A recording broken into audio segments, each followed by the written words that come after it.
Amados irmãos, irmãs, bom dia. Estamos aí na nossa escola dominical, deveríamos estar no templo, mas nós vamos estar passando esse videozinho aí para você, para a gente estar falando alguma coisa, já trazendo aquilo que nós tínhamos preparado para a lição desses domingos, tá certo? Então nós temos como base a lição de hoje, está aqui nesse livro de Timothy Keller, A Cruz do Rei, né? Então, nossa reflexão e a nossa escola dominical, então ela vai estar trazendo uma parte do que Timothy Keller vem falando acerca, não somente da Páscoa, mas ele retrata mais a questão da cruz de Cristo. Então, eu quero estar lendo para os amados irmãos, na Palavra de Deus, né, o Evangelho de Marcos. Então a nossa meditação será no Evangelho de Marcos, no capítulo 10 e o versículo 45, quando diz o seguinte: pois o próprio Filho do Homem não veio para ser servido, mas para servir e dar a sua vida em resgate de muitos. Então é aqui o que diz a Palavra de Deus no Evangelho de Marcos, propriamente dito. De uma coisa é certa, Jesus veio para morrer. Então esse foi o propósito eterno de Deus, o projeto de Deus estava nessa expectativa da vinda do Senhor Jesus, e Jesus viria então para morrer. No capítulo 8 de Marcos, nós vamos ver que Jesus fala a respeito de que era necessário que ele sofresse, então ele seria rejeitado pelos líderes religiosos, seria rejeitado pelos sacerdotes, seria rejeitado pelos escribas. Já no capítulo 9, diz que ele seria entregue e aí então o matariam. E no capítulo 10, nesse texto que nós lemos, a gente vai ter ali mais detalhado, tá, a razão da sua morte, porque Jesus veio morrer. Então, a razão da sua morte. Então, como nós lemos, ele diz o seguinte: ele veio para dar vida em resgate por muitos.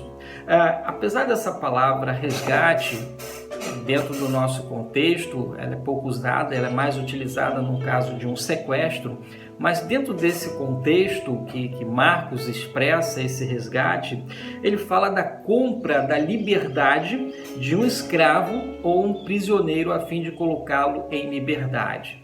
Então, dentro de tudo isso, a gente faz essa associação daquilo que aconteceu com o povo judeu quando estava ainda prisioneiro há mais de 1000 anos antes de Cristo, desse episódio aqui, quando este ainda era prisioneiro lá no Egito. Então era um povo que estava escravizado, era um povo que estava totalmente sob a direção de Faraó, que os escravizava e muitas das vezes até com serviços forçados, não dando nenhuma expectativa. Aquele povo, e um povo ficou ali 400 anos aproximadamente, até que chega um ponto que o gemido daquela gente, daqueles judeus, então chega até o Senhor, e o Senhor então envia Moisés, e Moisés então faz lá, é usado por Deus, ele vai em nome de Deus a fim de libertar o povo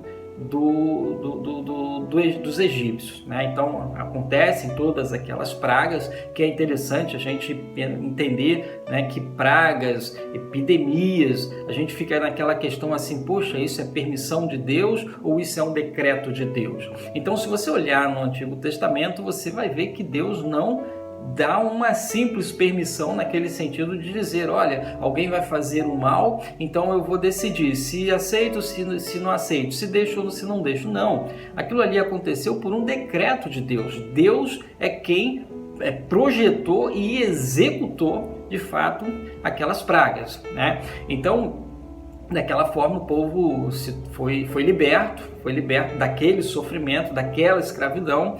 E claro, por conta disso, após terem sido libertos, Deus então restabelece essa comunhão entre o povo e ele.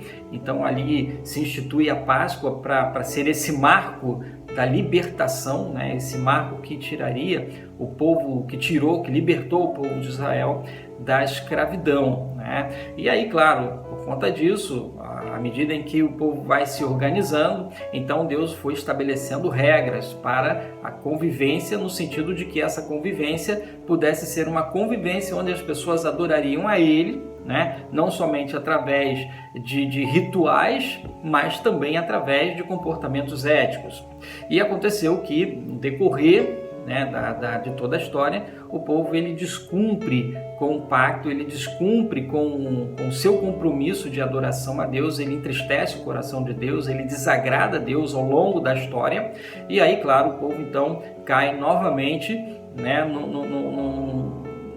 nesse afastamento, ele se afasta de Deus por conta de tudo isso. E aí, claro, quando o Israel se torna lá, se estabelece nas terras, depois vem a divisão dos reinos por conta dos pecados da humanidade, e aí o reino do norte ele é totalmente destruído, fica o reino do sul, e aí vem aí a gente vai ver ali que Nabucodonosor vem e toma e leva os judeus para o cativeiro, então fica ali também outra situação difícil para eles, complicada. Enfim, então o povo de Israel ele vinha já sofrendo as consequências do seu pecado dessa forma, tá? E tudo, claro, por decreto divino. Até que então a última alternativa de Deus para resgatar, então a gente está falando de resgate, né? Então aconteceu isso lá com o povo de Israel quando estava ainda no Egito, foram resgatados, e é claro que agora o povo continua prisioneiro, não somente prisioneiro de um governo ou de governos, porque se espalhou, né, por vários lugares, vários impérios,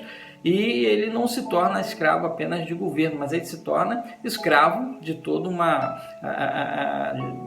de toda uma situação espiritual, onde ele se torna escravo dos seus próprios pecados, dos seus próprios erros. E quando ele se torna escravo dos seus próprios pecados, dos seus próprios erros, então ele passa a fazer a vontade do inimigo de Deus, que seria o diabo. Então ele passa a fazer a vontade de Satanás e fica escravo de Satanás, né?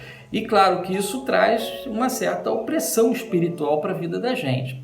E aí agora o que o povo precisa? O povo precisa novamente ser resgatado. Por quê? Porque ele está condenado à morte espiritual.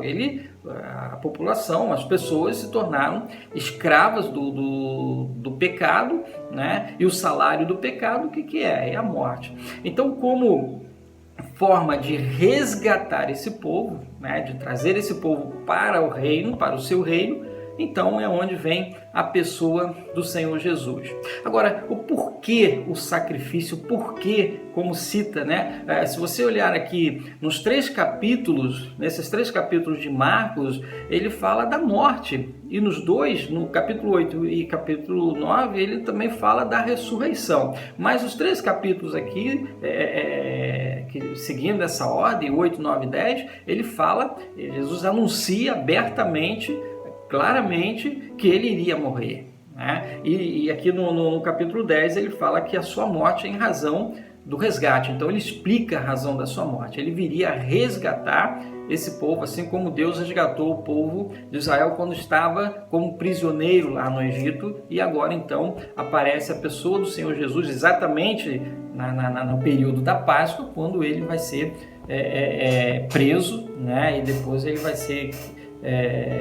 vai sofrer o sofrimento, vai para a cruz, então morre e tem uma morte de cruz, ok? Então é importante a gente ter essa compreensão de que Jesus, ele é o único caminho. Jesus é aquele que veio nos resgatar. A morte de Cristo, ela é uma morte que tem esse propósito, ela substitui. Eu deveria estar sendo morto no lugar de Cristo, mas ele nos resgata. Então, como eu estava dizendo, o sofrimento, ele tem ali o seguinte significado. É porque os nossos pecados foram colocados sobre ele. Então ele sofre por nós, então ele substitui a nossa dor. Então quem deveria estar sofrendo seria eu, seria você, mas ele substitui tudo isso. Então ele foi em nosso lugar, então ele morreu em nosso lugar, ele morreu para pagar o preço do nosso resgate. E claro, ele é o Cordeiro de Deus, e o Cordeiro de Deus era aquilo que simbolizava o sacrifício de um animal puro, limpo, correto, tá? Que não tivesse nenhum defeito, né? Porque ele tem que ser perfeito. Então Jesus é perfeito por conta disso. Então ele é sacrificado, tá? No lugar de um cordeiro animal. Então ele era o Cordeiro de Deus que veio para nos resgatar. Então Jesus, ele dá sentido em nossa vida maior, porque ele é aquele que veio para nos resgatar. Mas é interessante também a gente compreender e ver que ele não fala só na sua morte, mas ele fala na ressurreição. E Timothy Keller, ele traz aqui uma questão interessante quando diz que ele veio, né? Essa expressão quando se fala, né? Ele veio. Olha, aquele que veio, ele não nasceu, né? Ele veio, ele já estava e ele está vindo novamente. Então, quer dizer, Jesus é esse Deus eterno, então como um homem, né, ele vem a esse mundo e ele dá a sua vida por nós a fim de resgatar a nossa alma, para que nós pudéssemos ter acesso à salvação. Então, ele fala da sua morte e ele fala da sua ressurreição. E a sua ressurreição é a prova de que ele é Deus, de que ele é poderoso e que nem a morte, com todo o seu poder, é capaz ou foi capaz de mantê-lo ali naquele túmulo, né? Então, que Deus nos abençoe e fiquem na paz.